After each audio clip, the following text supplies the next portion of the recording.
So I just want to make it a couple introductions, and I'm sliding away. To my far left, looking at the door, is Professor Mo Cunningham. If you're going to do internships in political science, go speak to Professor Cunningham.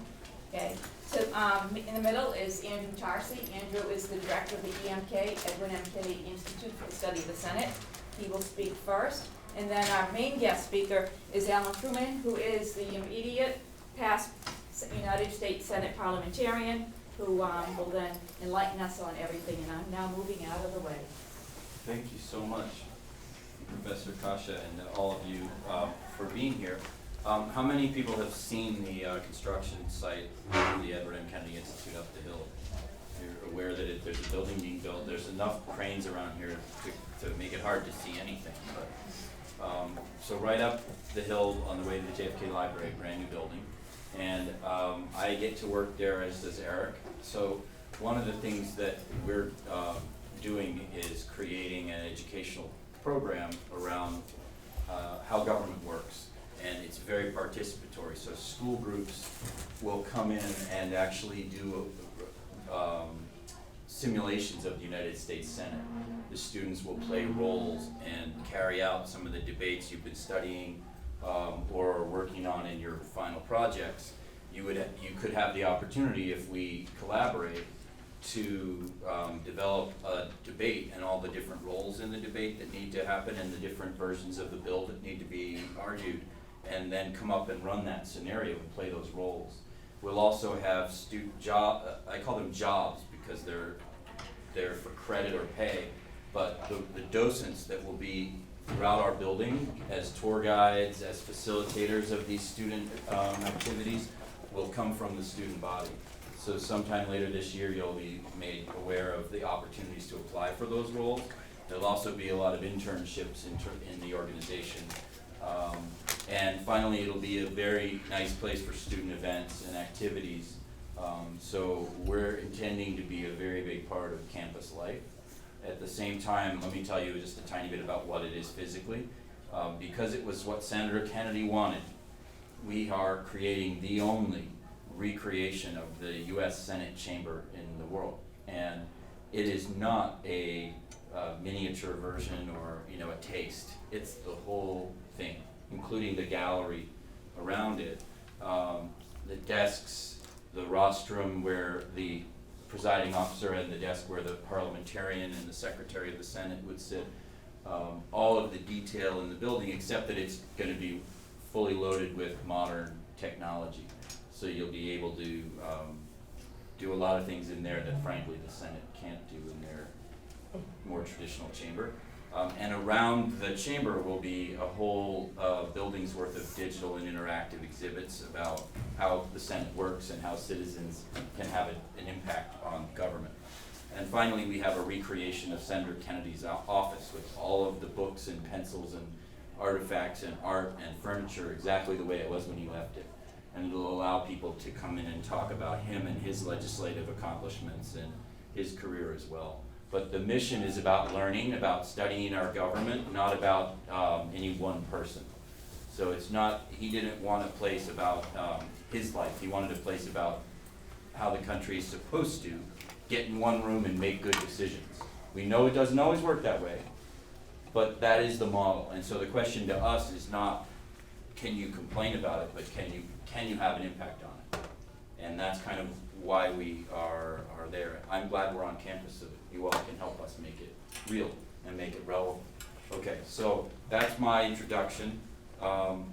Senator Kennedy wanted this to be a learning institution, but not just confined to the building. He wanted it to be a place that took voices like Alan's and gave them a platform to teach and to share insight. So this is a perfect example of what we're going to be able to do, is to bring through talent and share it with you and invite you to connect. So mission accomplished because we're here. Thank you, Alan, for coming. Alan Frumin, for 2 decades, was the Parliamentarian of the United States Senate. He can describe to you how he found his way into that job. It's not exactly the butcher, the baker, or the candlestick maker, kind of job that you would think of applying for. But he played an extraordinary role in a body where most of us only see the senators when we think about it, and you don't think about how it actually works and what it takes for that enterprise to function. The headline describing Alan that you may have seen in some of the materials that were sent around was that Alan was trusted by both political parties. And if you can think of anyone else that applies to in the world, I would like to meet that person. Especially someone who had to actually sit in the middle of those forces every day and make it work. So first of all, congratulations on that. Thank you, and Andy. on your distinguished career of public service. We are going to just turn it over to you, and however you'd like to engage this group, please do. And just keep an eye, emkinstitute.org, or on Twitter at emkinstitute. Check it out, get into a dialogue with us about what you want to do with us, and we'll make it happen. All right, so thank you, Alan. Thank you, Andy. Thank you very much, Professor Cunningham, Professor Kasha. Thank you for having me. I'm going to sit because I prefer to have a discussion and not engage in speech making. And I want to have a discussion with you folks, and my hope is in the time available, I can convince you, if you're not already convinced, that the United States Senate is an acquired taste. The U.S. Senate is not like any other legislative body. It is an acquired taste. It is for those who take the time to understand its origins and to understand the manner in which it functions, take the time to learn about this unusual institution and develop that taste, acquire the taste for this institution, which I believe has served our country very well, despite the fact that in recent times it has come in for some criticism. And so in the time we have, I want to lead a discussion. I want to be able to give to you folks information that I have, understanding that I have, knowledge that I have of a place that, as I said, is quite valuable, but something that very few people can provide you. And so I'm here for you folks. I'm here to satisfy your curiosity, if you're curious about anything you know about the Senate, and to provide a brief thumbnail of the way this institution has worked and I hope continues to work. So, as I said, I'm here for you. Let me start out by asking if any of you have any questions about the Senate generally. I know that you're studying political science. I've provided some information about some of the things that people like I have done at the staff level and some of the unusual things that I lived through as Senate Parliamentarian. So let me begin by asking if there are any questions at all about anything you might have heard or read about the Senate. I want to start out by mentioning that Andy is talking about recreating the Senate chamber and the Senate floor. I'm going to ask Andy if he has a place by the parliamentarian's chair at the secretary's desk for all of the broken number 2 pencils that I snapped during my 35 years in that office, almost 2 decades of which I ran that office. The parliamentarian gives advice to the presiding officer of the Senate. And the presiding officer answers questions, answers parliamentary inquiries, rules on points of order. And the presiding officer under the Constitution can be the vice president. The vice president is the president of the Senate. And when the vice president is at the Senate, he's not Mr. Vice President, he's Mr. President. Vice presidents seldom preside. The Constitution authorizes the Senate to elect a president pro tempore.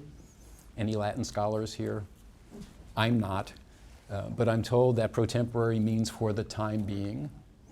And so the Senate has adopted the recent tradition, and by recent I mean from the mid-1800s on, that counts for recent in the Senate world.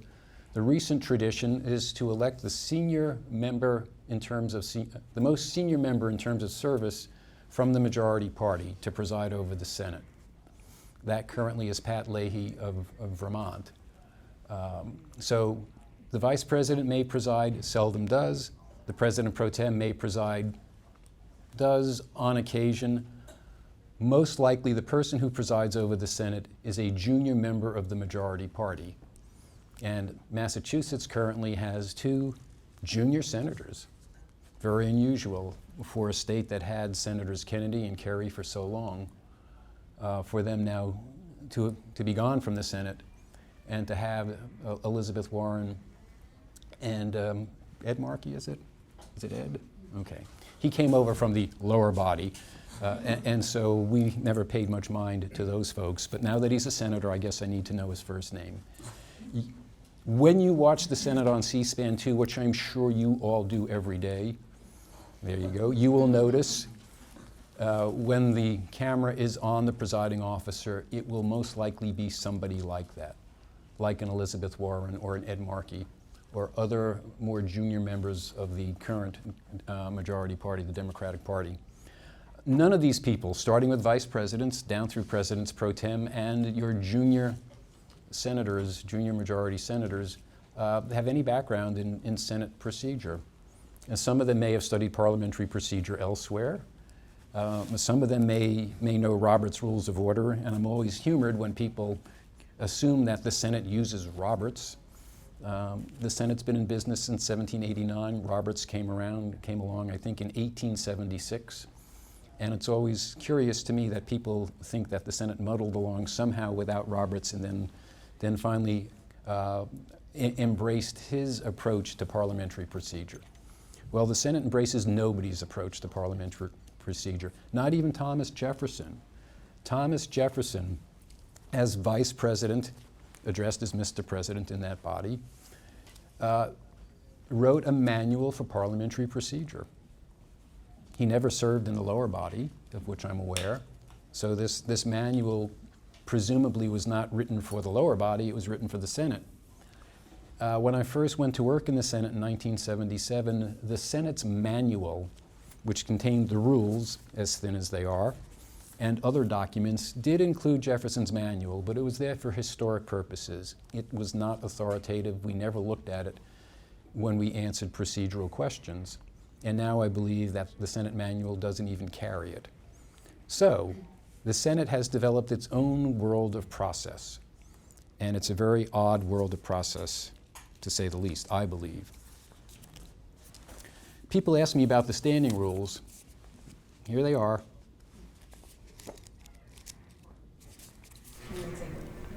No, they're secret.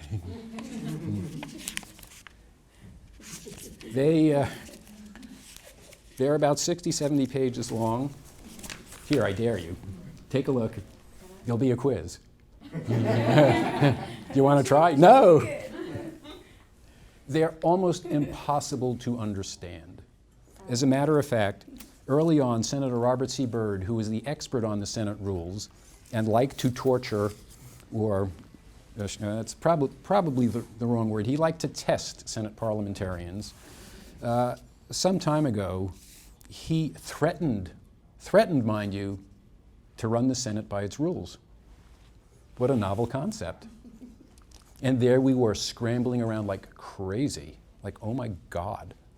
And all of us in that office, the history of that office is people who end up doing what I ultimately did, running that office, have always been hired as the most junior assistant and have risen through the ranks. So nobody becomes Senate parliamentarian who hasn't served, let's say, at least a decade learning the rules. So everybody in the office had a great deal of experience with, I said learning the rules, I should bite my tongue, learning procedure, learning the precedents.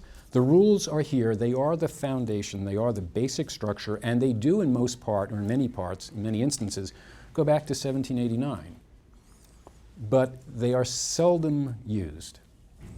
They are so cumbersome and complicated and antiquated that, as I said, I'd be happy to hand you the rule book. I'll give you, you can take it home, it can be a take-home exam. You'd still go crazy trying to make sense out of it, as would all of you. They are just very, very difficult to understand. And the Senate basically, and I tell people, I don't like to think of the Senate in terms of having standing rules, I think of the Senate in terms of having walking around rules. Living, breathing, walking around rules. And by that I mean 100 senators, 2 from each state. The Senate really operates on the interaction of the individuals. And I think that the Senate has been unique in its history in doing that. And so 60 or so pages of rules, almost impossible to understand, serving as the basis for discussions between and among senators, agreements between and among senators, a way of legislating that really emphasizes compromise. It emphasizes consultation and compromise. What has evolved with all of that are interpretations of these rules. They are the precedents of the Senate. The book of Senate Precedence, currently called Riddick's Senate Procedure, runs about 1,600 pages. And that's just what are called headnotes. That's a brief statement of the procedural point that was decided by the presiding officer on the advice of people like me. So you've got 60 or so pages of rules, 1,600 pages in their brief form of interpretations of those rules. And what those precedents are a testament to the organic nature of the body, to the fact that this is a body that functions based on how you and you get along. Okay? Who wants to be Harry Reid today? Anybody? No hands? No? You don't want to be Harry Reid? Be Harry Reid. Okay. Congratulations, you're Majority Leader of the Senate. I'm not sure what you had to do to get that honor, but congratulations. And you've done something that we're all going to chat about. Okay, I have a Harry Reid. How about a Mitch McConnell? Somebody? Nobody? Somebody's got to be Mitch McConnell.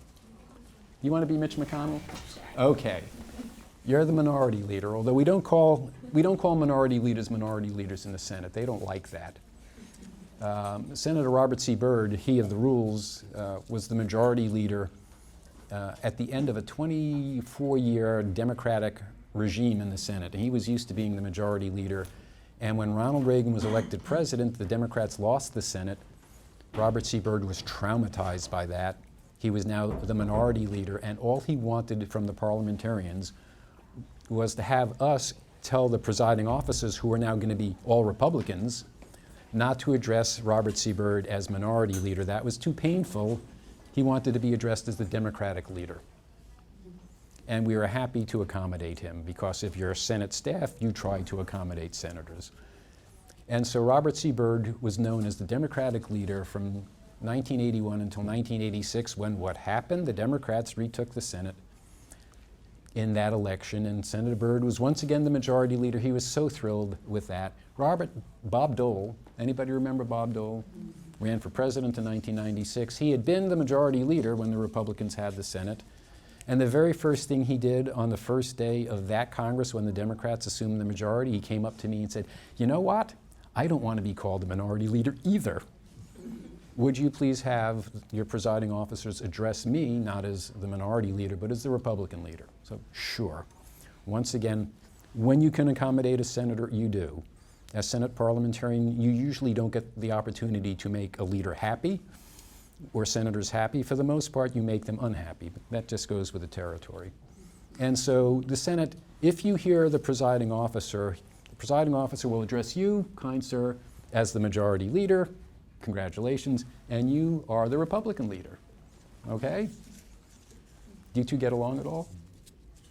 For now. For now? Good. Maybe you can fix the Senate. The Senate, as I said, is a people-based institution. From a procedural standpoint, there is a procedural aspect of that is both a reflection of and possibly a cause of the way that the Senate goes about doing its business. When you think about the Senate, if you get into the weeds on how the Senate works, if you are following a legislative possibility, you're following a bill, if you're following a nomination, or if you're following a treaty, the question to ask yourself in the Senate is there some limitation of debate operating with respect to concluding action on this matter? And the default posture in the Senate, the default answer to that question is no. Sweet little standing rules lack something. In 1789, Professor, were you here then? 1789? No, okay. Sometimes I feel it, but. Okay, all right. So you're not responsible for this. In 1789, the Senate's original standing rules contained among its various rules a wonderfully quaint motion. It was called a motion for the previous question. Have any of you ever heard of this motion? Aha. So you are deranged, right? You've heard of it in what context? United Nations simulation. Okay. The motion for the previous question was one of the Senate standing rules in 1789. And by the way, the Senate met in private, in secret session, from 1789 until 1796, I believe.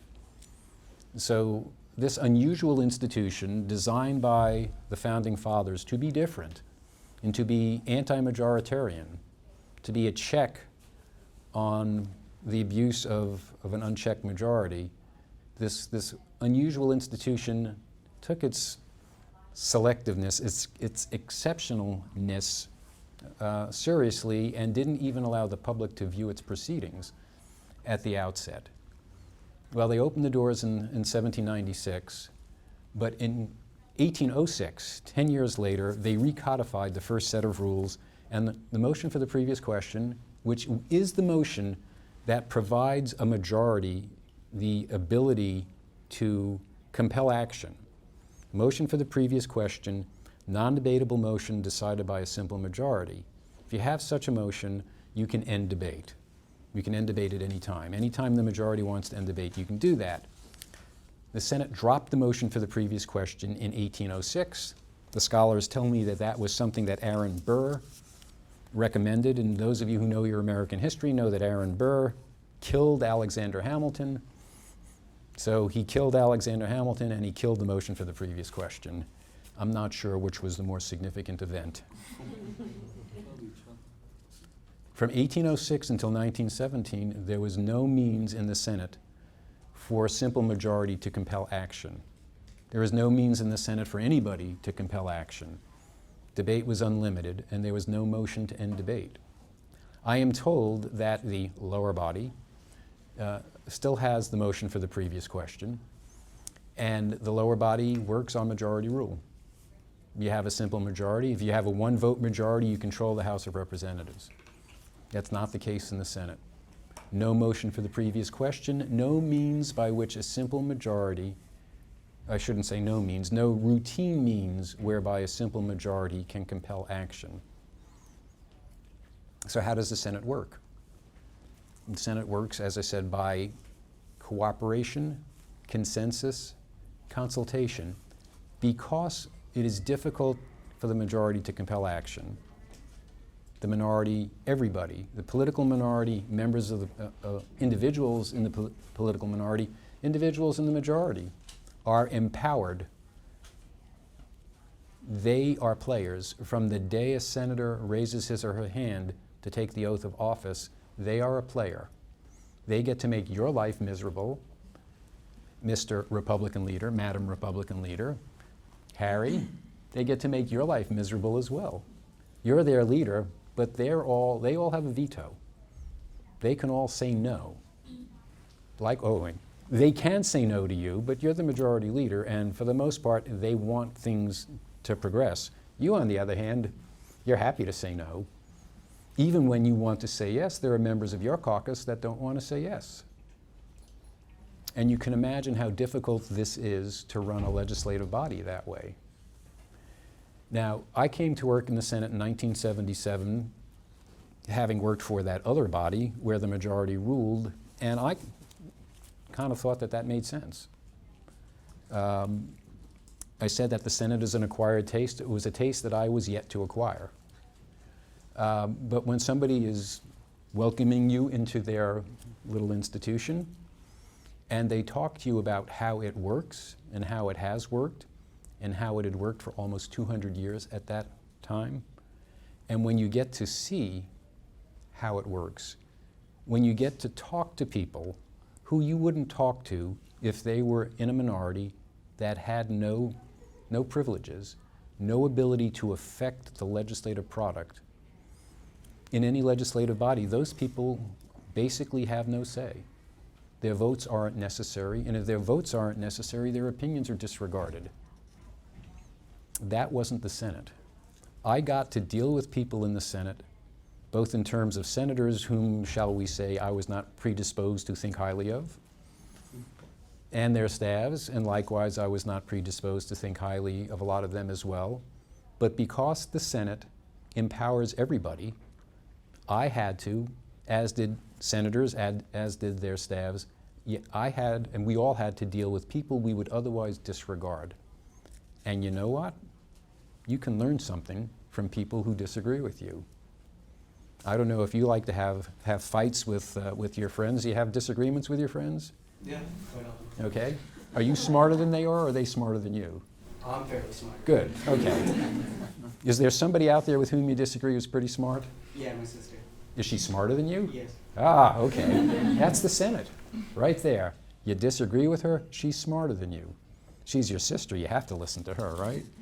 But if she was a member of the House and you were a member of the House, you could blow her off. You could just disregard her completely.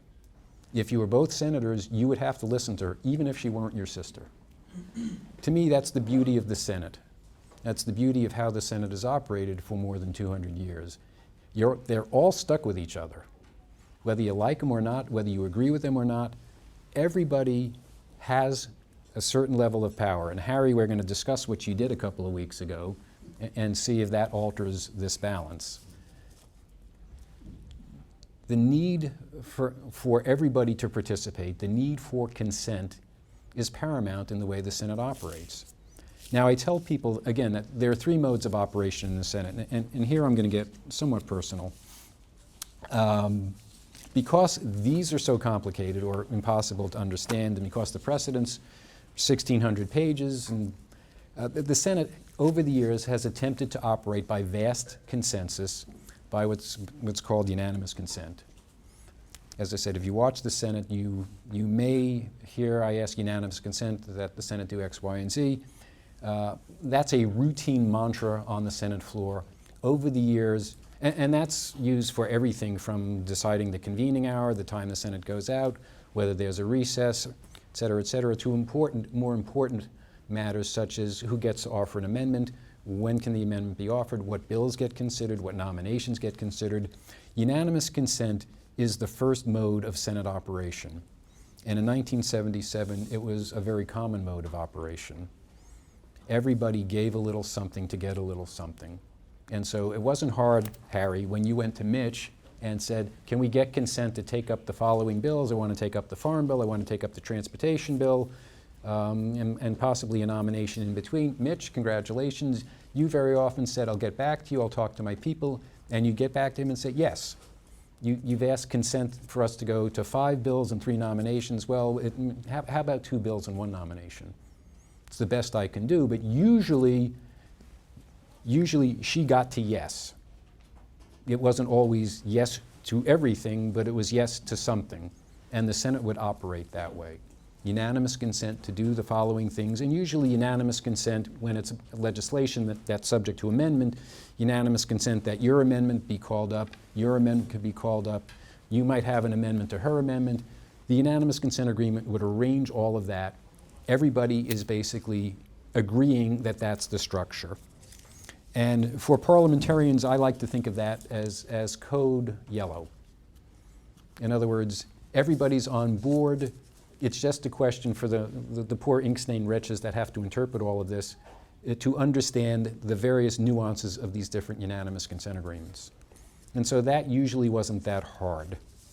I did learn early on when I was a rookie to let the leaders, give the leaders some flexibility, let them engage in a little bit of ambiguous language in these unanimous consent agreements because you didn't want to give her more than you needed to, you weren't agreeing to more than you wanted to, and so everybody was trying to utilize, shall we say, imprecise language in the hope that if there was ever a discussion or a disagreement as to exactly how much did you give and how much did you get, that the chair, you know the chair, who's the chair? Vice President, President Pro Tem, senators, who's advising them? Me.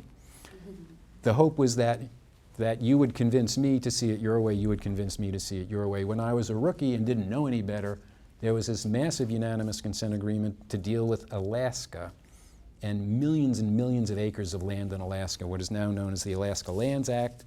This was an agreement that took years to forge, and I was on duty as the third assistant parliamentarian. Oh, what a mistake leaving me there for that. And this unanimous consent agreement that took, well, it was years in the creation. There was enough ambiguity in there that I didn't understand it. And the agreement was posed, and I turned to the chair and asked the chair to ask the leaders to clarify what they meant. Well, all hell broke loose because nobody wanted to clarify publicly what each side wanted because you wanted more than you thought you were getting, and vice versa. And it took 2 more years to get that agreement. So I learned to keep my mouth shut, at least on the floor, and not ask people to clarify these agreements. But the Senate operated that way. And but for the occasional case, as I've just described to you, where I made an idiot of myself in a pre-C-SPAN era, thank goodness, but I learned my lesson. Let them work out the agreements. There will be ambiguities. They will come to us later. Each side will argue that it deserves more than the other side thinks it deserves, but at least this was a way of operating. And as I said, for parliamentarians, the stress was at a relatively low level. Second mode of operation, and I neglected to mention this in talking about the rules and the fact that from 1806, there was no means of compulsion. The cloture rule was enacted in 1917. You all go to bed at night and you read the cloture rule? Of course you do. No, it's in here. I was going to give it to you. Yeah, you're going to have to know it though. For those of you who know and love the cloture rule, and I just left a former Senate colleague who drives around with his Massachusetts license plate that says Rule 22. He does, he really does. That's the cloture rule. Rule 22, paragraph 2 is the cloture rule. Anybody know what cloture is? Please tell me, I was trying to figure that out myself. Okay, I'll have to guess. It's the means whereby some number of senators can close debate, can impose a limitation of debate. It is what I call a method of compulsion, the means whereby the minority, the privileges of the minority to speak forever, and again, the Senate rules have no limitation of debate, and so generally speaking, you get the floor, you can speak forever. Well, how do you limit that? Cloture, enacted in 1917 after President Woodrow Wilson was frustrated by minority obstruction as the U.S. knew it was entering World War I. And the U.S. wanted to prepare itself for World War I. It wanted to arm merchant ships. There were things it wanted to do. It wanted to engage in what's known as Lend-Lease to help those countries that would be our allies. And a willful band of little men, I think is what Wilson called them, in the Senate were preventing that from happening. And this was a momentous enough use or abuse of the right to filibuster that public outrage was sufficient that the Senate got its act together and enacted Rule 22, paragraph 2, providing for cloture, for a means to limit debate. But the cloture rule provides for a limitation of debate provided that a supermajority votes in favor of it. So here we have supermajority compulsion. So you go from no compulsion, the first method, unanimous consent, to supermajority compulsion, cloture. The cloture rule, as it was initially enacted in 1917, provided cloture by a 2/3 vote. In 1975, that number was changed to 3/5 of the senators duly chosen and sworn. So 2/3 of 100 is 67 if all 100 vote. So the old cloture rule, which is the current cloture rule for cloture on rules changes, is as high as 67. Cloture on everything else was dropped to 3/5 duly chosen and sworn. Full complement of 100 senators, that's 60. Here life gets a little hairy for parliamentarians. Cloture requires that amendments to measures be germane. It imposes a whole host of restrictions. Many of the decisions, a lot of the decisions with respect to what cloture requires are judgment calls. So the poor parliamentarian sits there when cloture is discussed, when cloture or cloture motion is filed. If there's a potential that cloture will be invoked on a bill, amendments have to be filed in advance and they have to be germane. And so the parliamentarian gets hundreds of amendments. In a pre-email era, that was sort of manageable because the staff actually had to walk them over and provide you hard copy of amendments. Now it's just a question of click. You know, let's send the parliamentarian 100 amendments. And so the parliamentarian is responsible for advising the chair on the appropriateness of these various amendments when cloture was simply being considered. And certainly if cloture were invoked, then only the amendments that were considered in order under the rules would be eligible to be considered and voted on. And again, the chair, this inanimate object that has the authority to rule on these issues, would make decisions. Well, we are the chair. I was the chair, my assistants were the chair. We had those decisions to make. And so you can imagine what it's like to review 500, 600, 700 amendments, and the senators all want them all in order, and you have to sit there and say, sorry, not in order, and they'd say, why? And you'd explain why. What we tried to do in that office is tell senators, if you have an amendment and don't come to me and say, is it germane? Because if you have to ask, it probably isn't. Come to me and tell me why it's germane, why it relates to the subject matter of the bill. And so we would leave this an open process, like the Senate itself, a process of consultation. We understood that we had a burden and that the minority now had its privileges somewhat limited because a supermajority could impose cloture, requiring that in order for any of you to offer an amendment, you had to qualify it under cloture, which means you had to convince me or my staff that the amendment was in order. And so Code Orange for parliamentarians, a lot of work to do. The third way of operating, are there any questions at all about anything that I've touched on at this point? Okay, so you all know that Rule 22, Paragraph 2 is cloture, and that's an important rule. Third mode of operation are measures that can't be filibustered, what we call fast-track measures. And this really is code red for parliamentarians. This is, oh my God, I can't believe I have this much pressure on me. Any of you follow Obamacare? You've heard of Obamacare? Okay. Yes, Obamacare was a fun time for those of us in my office. Let me back up a generation. The Clintons, you've heard of the Clintons? Yeah. Okay. You've heard of health care. How many of you, none of you were around in 1993? Anybody? Yeah. Okay. Okay.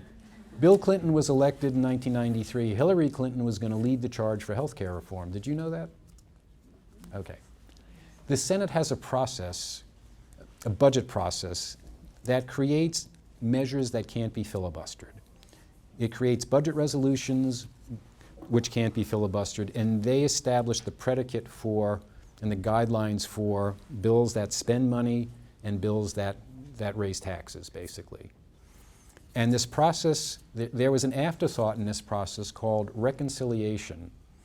It was an afterthought when the Budget Act was enacted in 1974 that provided that these budget resolutions, one was supposed to be adopted in the spring, fiscal year begins in October, and a second one was to be adopted just before the fiscal year began. And the idea was the projections from the spring probably aren't going to make a lot of sense come the fall. And so you have a budget resolution in the spring, you have a budget resolution in the fall, and you need something to reconcile what's gone on in the interim, relying on the now outmoded economic forecast from the spring in order to make sense with the plan in the fall. And this was to be a reconciliation bill. Couldn't be filibustered. Budget resolutions can't be filibustered, reconciliation bills can't be filibustered. Simple thing. Make changes in laws, presumably that were in the pipeline and some that had been enacted between the spring forecast and the fall forecast. Nobody gave this any thought whatsoever in 1974 when they enacted the Budget Act. Well, in 1981, Ronald Reagan's budget director discovered this little aspect of Senate procedure. And Ronald Reagan was elected. He had a Democratic House, but he had enough votes, he had blue dog Democrats that would vote for his budget proposals. So even though the House was Democratic, Ronald Reagan knew he had an operating majority there. The Senate had gone Republican. Hallelujah. But Ronald Reagan was afraid that the Democrats in the Senate could filibuster his budgetary proposals. But Reagan had as his budget director a fellow named David Stockman, who was a procedure wonk. And every now and then we procedure wonks matter.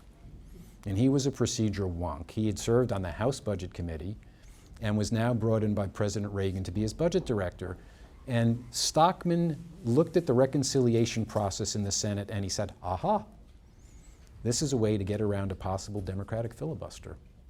We can use this bill on which there is a built-in limitation of debate. And we can really put the entire Reagan economic package on a reconciliation bill that will ride the fast track in the Senate, can't be filibustered, the Democrats can't do anything about it but complain. About a half a decade of that, the Senate realized that the balance between its majority and minority was being altered. Whereas in the past, you and Mitch would have to bargain on everything, now, sorry, you're in the minority. Congratulations, Mitch. You were Howard Baker. See, you've had an identity change, but you are the Republican leader, you're the majority leader. And it doesn't matter, Byrd, I won't call you the minority leader, he didn't like that. You're the Democratic leader, but you're in the minority. I'm sorry about that. Sorry about your change in status. You did nothing. You're in the majority, you're in the minority. David Stockman tells President Reagan, it doesn't matter what he thinks, it doesn't matter what his Democrats think, reconciliation cannot be filibustered. Let's use it. And use it they did. Until about 1985, when you started to feel a little nervous about that before you retired and gave way to Senator Dole. You were horrified. You're in the minority now, and you embraced the Senate's ethic of privileges of the minority, the right of free debate, unlimited debate, and even cloture. You recognized that that was the Senate's way of doing business. And now you're looking at successive Republican leaderships using this bill that can't be filibustered to drive an enormous train, and you're horrified. And you were able to convince enough of your colleagues in 1985 that this was abusive. And so the Senate amended its Budget Act to place something in the Budget Act. For those of you who read the Budget Act every night, you do that too, don't you? Mm-hmm. That's what I thought. It's Section 313 of the Budget Act. It's called the Byrd Rule. And it provides that extraneous matter can be thrown out of these reconciliation bills. And there are judgment calls throughout the Byrd Rule made by, guess who? The Clintons wanted to use reconciliation for Hillary Care. The White House went to Senator Byrd and said, is it okay? Now it's the Byrd Rule that provides that reconciliation should not be used for extraneous matter. Who do you think he asked if it was okay? Give you one guess, me. The White House went to Byrd, Byrd went to me, I said no. You know, they can try to put all of this health care proposal on a reconciliation bill, but your rule, Senator Byrd, will end up, I simply know from what I understand Hillary Care is supposed to be, a lot of Hillary Care is going to end up on the cutting room floor. As a matter of fact, believe it or not, the process of reviewing reconciliation bills for extraneous matter under the Byrd Rule is called a Byrd bath scrubbing. And what do you think they call the stuff that falls out? Yes, they do. Bird droppings. We knew that Hillary Care would be decimated by bird droppings, basically. And so I told Byrd, tell the White House no. He told the White House no. They made a pass at me. I said no. So Hillary Care never saw the light of day. Fast forward to 2009, another newly elected Democratic president with health care. And they came to us and said, hey, what about reconciliation? And I said, hey, go away. I said, you know, you've got a lot of Democrats, and things were happening. things were happening, as you know, here in Massachusetts, certainly things were happening. The Democrats were close to having a filibuster-proof majority of 60. And that's what I said. I said, keep 60. It's very important. Don't come to me and say, I want to use reconciliation, because it will decimate a comprehensive health care proposal. It cannot work. By the way, when my daughter interned for Hillary Clinton, I never told her that it was me that sort of skewed her. It just slipped my mind. I meant to tell her, I just never got around to it. But people knew that that was my position in 1993, and it was my position in 2009. I said, you keep 60. I don't care who the 60 are. You know, you get bin Laden and 60 of his supporters on the floor of the Senate to agree to something. That's what I care for. 60, no matter where you get them, that gives you cloture. That keeps me out of it. It keeps reconciliation out of it. And basically, it requires that something as significant as an overhaul of the healthcare system have what the Senate has always required, a consensus, a broad-based consensus. If it's not a consensus found by unanimous consent, at least it's a consensus based on the Senate's supermajority need for cloture. Said keep 60. Well, they had 60, and then Ted Kennedy died. Okay. Massachusetts changed its law to authorize the governor, the Democratic governor, to make an appointment. Did you know that the law had to be changed because Massachusetts had denied the previous Republican governor, whose name escapes me? What was his name? Your party. What was his name? Yeah, that's the one. Now, you folks live up here. I just read about your craziness from down there, but the Constitution authorizes governors to make appointments to fill Senate vacancies, provided that those vacancies are thereafter filled by election. So you've got the choice. The governors can, under state law, make a temporary appointment, but the state must ultimately have an election. I am told that the democratically controlled Massachusetts legislature did not want Mitt Romney to have that power and voted to take that away from him. Well, fast forward to 2009, lo and behold, Devil Patrick's governor, Ted Kennedy, has passed away, and the Massachusetts legislature said, hey, Devil, what do you think? How would you like this authority? And they granted him that authority. It was litigated through the courts, but he had that authority, and he appointed Senator Kirk to take Senator Kennedy's seat. And so once again, the Democrats had 60. And the vast majority of Obamacare passed with 60 Democratic votes, and only Democratic votes. But the Senate utilized the second mode of operation, supermajority compulsion, i.e. cloture, to enact the vast bulk of the Affordable Care Act. In the law, it's about 910 pages. It turned out there were a few oopses in the bill that needed to be fixed. Well, that's no problem. After Christmas, the Senate could send these fixes to the House, or the Senate sent its bill to the House. The House could fix it because Nancy Pelosi had a majority of the votes in the House. That's all she needed. She would send the fixes back to the Senate, and provided the Democrats had 60, which they did, they could fix it. They could accept the House fixes to Obamacare. No problem whatsoever. Okay? From my perspective, no problem. The Senate's Democrats still had 60. I was in code orange. No problem. Well, some point in January, I got a call from my successor, Elizabeth, who said, you know what, Alan, we're in hot water. I said, what's going on? She said, did you hear what happened in Massachusetts? I said, what happened in Massachusetts? That election is not for a couple of weeks. She said, Martha Coakley got confused and referred to Curt Schilling as a Yankee. Okay. I've not rooted for the Yankees since I was a kid, but I do follow baseball enough to know that a candidate for statewide office in Massachusetts who thinks that Curt Schilling is a Yankee is a losing candidate. And so she was. And that gave us Scott Brown. And that took the Democrats from 60 to 59. And so they could not fix Obamacare with cloture because the Democrats lost their 60th. You were delighted. Scott Brown said, I'm the 41st vote against Obamacare. And so the Democrats used reconciliation. I had police protection at my house. Yes, I did. I was told that I had death threats because I had to make decisions with respect to how reconciliation could be used and whether it was appropriate for X, Y, and Z. And the sergeant at arms said, well, no, you're not getting death threats. There's nothing to it. I said, great. Then he looked at me and said, but I'm going to give you police protection at your house anyway.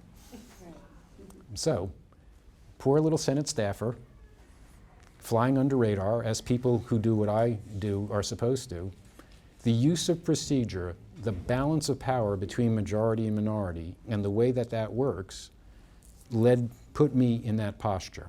Now, we only have a couple of minutes. Harry Reid did something last week. You know you did, don't you? You know what you did?